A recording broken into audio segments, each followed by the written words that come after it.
Okay, good morning, everybody. It's been a couple weeks since I saw you guys, so I'm in addition to just going over where we are and what's going on, if you have any questions or follow-up from your day in Olympia, I'm happy to answer those as well.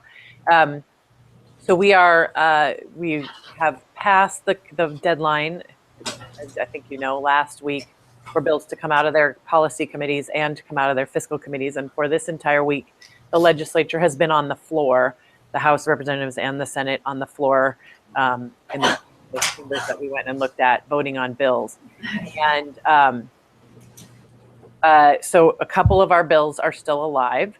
5110 died in committee, so that one did not pass. However, and I think David's bringing up for us, House Bill 1513, 1513, passed the House the history there, passed the House 2 days ago.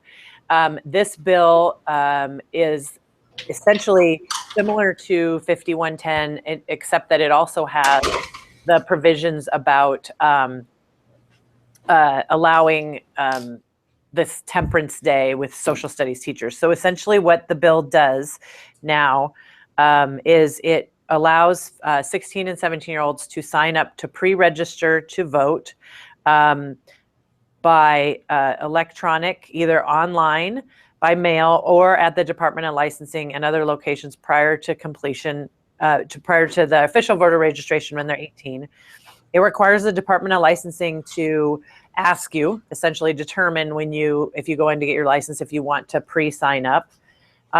It exempts the sign-up information, your personal information, from public records, so people can't go look and get information about you under the age of 18. And it requires the social studies teachers to coordinate the Temperance and Good Citizenship Day events.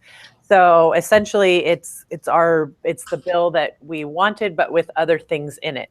So this bill did not come out unanimously. It passed out of the House after 3 changes. So I want to look at this history sheet here that you're seeing, and you'll see this is when I talked about earlier in the year, the steps that a bill has to go through. So you start at bills introduced at the beginning of session, and then it has a public hearing in the State Government Committee. Then it has a hearing and then it goes to the Transportation Committee. It has a hearing in the Transportation Committee. At both of those, let's see, can you go up just a tiny bit, David? It did not get, so when we look at this, February 7th, executive action taken in the House Committee on State Government Elections and Information Technology. And it shows the committee materials. It does not say that there were any changes made there. So on February 7th, the House Committee on State Government passed the bill out as it was introduced. And when you see below there, there's a majority report and a minority report. So the majority of the members of that committee said, do pass this bill. And a minority said, do not pass. So Dave, if you could click on the minority report out of state government. Yep, right under February 7th, the minority report. Yep. So it's going to pop up. These are the people that voted no on the bill coming out of committee. The Representative Coster, Vols, Irwin, and Kraft. And so then we close that out. And then we look at the bill then goes to Transportation as a hearing. And then the Transportation Committee made some changes to the bill. So we see their majority said first substitute bill be substituted and do pass. That means they made some changes to the bill in committee. And what the Transportation Committee did is they said, looking at this real quick, they did the multiple locations where you can sign up to register to vote. So online, DOL, and other forms. Remember before it was just, at the way the bill was originally introduced, it was just at this Temperance Day at school. So now they added the other areas. They also put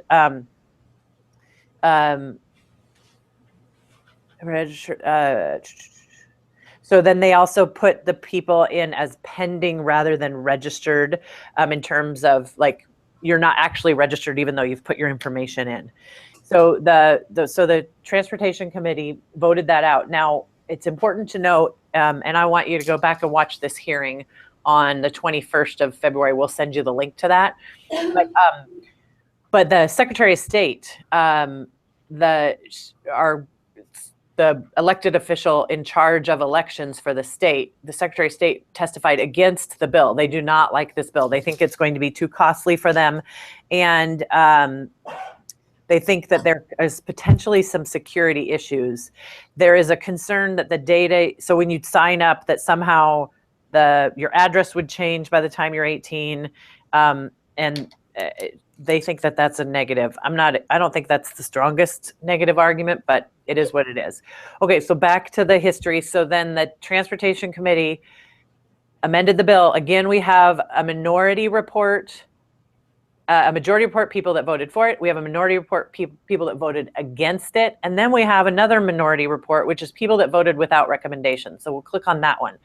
So when you vote without recommendation, that's Representative Pike's the only one. That means you're not saying, I like the bill or I don't like the bill. You don't have a decision yet. So we have 3 reports there, but there were enough votes in that committee to move it off out of transportation and into the Rules Committee. So then it went to Rules, and the Rules Committee put it on the floor. And then in there, the first substitute bill is adopted by the House floor. That's the same substitute the Transportation Committee adopted. And then they adopted some floor amendments. And we can go up to the floor amendment, or where are the floor amendments? There they are. There was only one. So see down where it says amendments, only one amendment was adopted. And this one was by Representative Berquist. Those of you who were, I think some of you got to go hang out with Representative Berquist and go on the floor of the House. So let's click on that amendment. He hung an amendment on the bill that clarifies Class C felony. So it makes it a felony if you sign up and you're not actually legally able to sign up. So that amendment hung on the bill. Okay, so we'll go back real quick. And so then the bill was, that amendment was adopted. They placed the bill on 3rd reading, and the bill passed the House 53 yes to 45 no. So we'll click on the roll call, and that shows us who voted yes and who voted no. Now, one thing to note here, all Democrats voted yes. 2 Republicans voted with the Democrats. That's Representative Graves and Representative Stambaugh. Interestingly, 2 of the youngest members of the House Republican caucus. Sort of interesting. But then all the rest of the Republicans voted no. So remember that the Senate is controlled by the Republicans. So the Republicans are not super excited about this bill. And so it's going to face some issues when it gets over into the Senate State Government Committee. So real quick, I'll see if there's any questions about this process, and we can pop out of the bill history for the moment. Any questions on where the bill is, what's happening with it? Yeah, and baseball cap. So what's next for the bill? Yep. So now the bill goes to the Senate, and it will be referred to Senator Milosha's committee, the Senate State Government Committee, and it needs to have a hearing. And so I'm making the assumption, because we said we wanted to support all youth voter registration bills, since this is the only youth voter registration bill left alive, that we're going to want to continue to support this, I'm assuming. So one of the things we'll talk about in just a minute about how you can be helpful in making sure that bill gets a hearing in the Senate. Any other questions on the process or where the bill is or any of that kind of stuff? Yeah, over in the gray sweatshirt. I have a question about 5110 and like where it goes after it gets canceled or like doesn't pass. So like what happens after it didn't pass the House? Oh, the 5110? Yeah. So that bill's just dead. It did not get out of the Senate State Government Committee in time for that deadline that we were up against. So but the same provisions are alive in this House bill, which now goes over to the Senate. So we need to work to get Senator Milosha to hear that bill and to move this one that passed the House. Okay. Yes. So since the Transportation Committee made it so that you can register online or mail or at the DOL, do you have to go to the Temperance and Good Citizenship Day? That's me. So essentially what the Temperance Day requirement is it's a kind of like a national holiday kind of thing. So Mr. Faiza would have there's a particular day, and he would have information, and people from the Secretary of State's office come in and talk to kids about registering to vote. And that would be one of the places where you could register to vote. So you have all sorts of options. But the Temperance Day is an attempt to kind of create a little more education for students about elections and voting and your ability to vote and all of those things. Yep. You said when the bill was in committee, the changes they made where they added like different places where did they make like any more changes? Yeah, no, they just so they go into the bill, and when they say first substitute, that means they made several different little changes. And so instead of having like 4 or 5 amendments, they just rewrote the whole bill with almost everything that was already in there, but added those couple things into it. So that's why it's a substitute bill at that point. And so the bill now, it used to say, remember, it used to say HB 1513, meaning House Bill 1513. Now that it's been changed a couple times, it is now ES 1513, which means engrossed substitute House Bill 1513. That is an indication that there have been multiple changes. They've all been wrapped into one bill, and that's where it is now. Now remember, goes over to the Senate. The Senate can change it too. They can make amendments as well. So we'll have to see how that process goes. So we have 8 minutes left, and what I want to talk to you about is I think it's really important that we get some emails in again to our friend Senator Milosha and also the other members of the Senate State Government Committee. And really, you can say, look, Senate Bill 5110 died in your committee, but we still think this is really important, and the House has passed House Bill 1513. And you can say it had a bipartisan vote because 2 Republicans voted for it. And we're really urging you to move this bill, hear this bill in Senate State Government and move it forward. And then you have all your arguments. Same arguments really apply unless you've thought of anything else brilliant you want to add. But he really needs to hear, and so do the rest of the members of that committee, from you, that you want that bill to move forward. Any questions on that?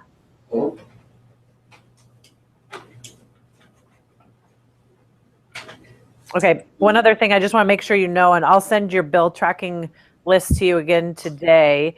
The Voting Rights Act, which is the one that deals with district-based elections, remember we talked about that a lot when you were here, that also has passed the Senate. So what we might end up seeing is, so you have the district-based elections that the Republicans really want, and then you have the youth voter registration that the Democrats really want. So conceivably what we see at the end of session is some sort of deal where they each get some of what they want.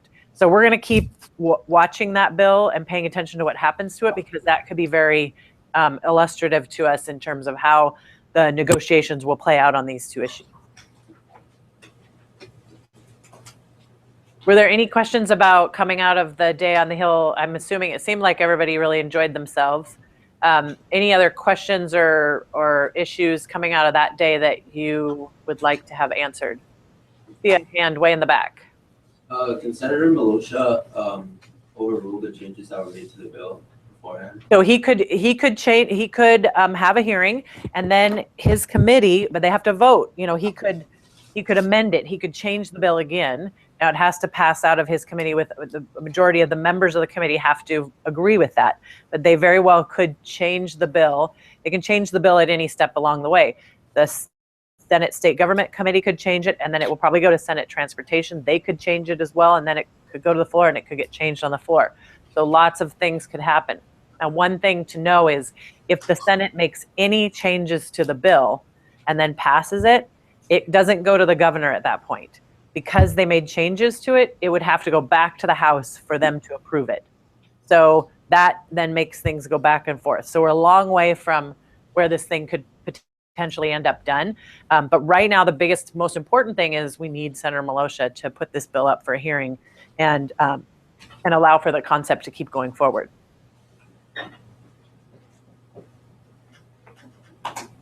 Any other questions? One thing you might want to think about doing is, since the Secretary of State is an elected official and she's elected statewide, and you want this bill and she testified against it, you might also send some emails to the Secretary of State herself and say, we understand you're opposed to this, but this is very important to us, and we would like to see you not be opposed to the bill. And so I will send you her the email address to contact the Secretary of State as well, because I think that could be important. If she could, not be as strongly against it, that will help. She is a Republican, and that will help with the Senate Republican caucus if she's not so strongly opposed to it. So having you guys communicate with her will be good. Yep, in the front. The day where everyone can get registered to vote in schools, is that only for public schools? And would there be enough people to come down to every single public school on the same day? So yeah, the state can only regulate public schools. The state doesn't have any authority over private schools, so that would be up to them. And essentially what they would probably do is have days where they would have like people from the King County Auditor's office come out to the different schools. So yeah, there'd be, and I think basically providing you the information, and then the teachers can implement it in some cases probably. But I'll look into the details on how that is expected to be implemented.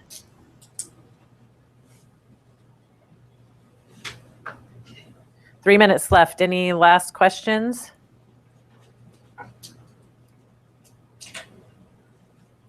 Oh, everybody's kind of quiet today. Yeah, quiet. No questioners.